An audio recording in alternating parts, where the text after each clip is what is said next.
There's no feeling more intense than starting over.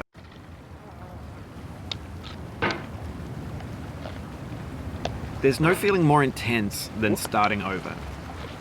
If you deleted your homework the day before it was due, as I have, or if you left your wallet at home and you have to go back after spending an hour in the commute. If you won some money at the casino and then put all your winnings on red but it came up black. If you got your best shirt dry cleaned before a wedding and then immediately dropped food on it. If you won an argument with a friend and then later discovered that they just returned to their original view. Starting over is harder than starting up.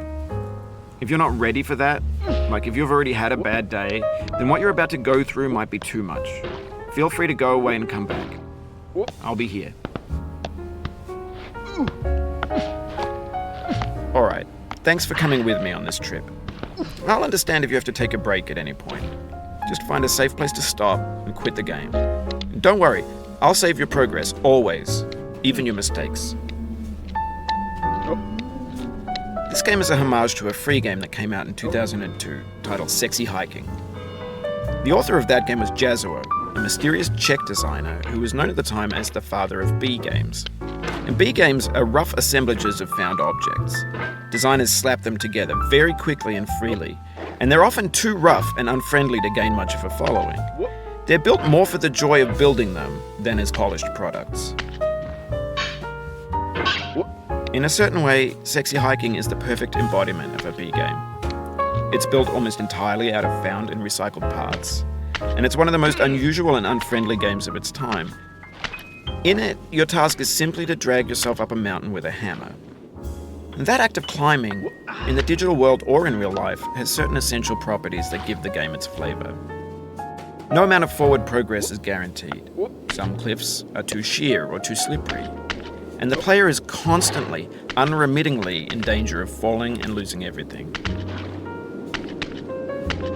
Anyway, when you start Sexy Hiking, you're standing next to this dead tree that blocks the way to the entire rest of the game. It might take you an hour to get over that tree, and a lot of people never got past it. You prod and you poke at it, exploring the limits of your reach and your strength, trying to find a way up and over. And there's a sense of truth in that lack of compromise. Most obstacles in video game worlds are fake.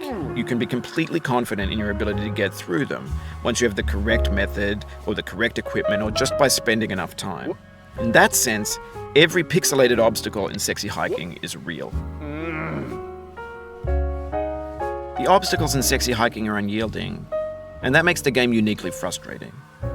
But I'm not sure Jazuo intended to make a frustrating game. The frustration is just essential to the act of climbing, and it's authentic to the process of building a game about climbing. A funny thing happened to me as I was building this mountain.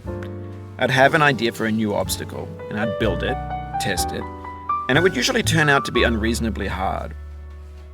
But I couldn't bring myself to make it easier. It already felt like my inability to get past the new obstacle was my fault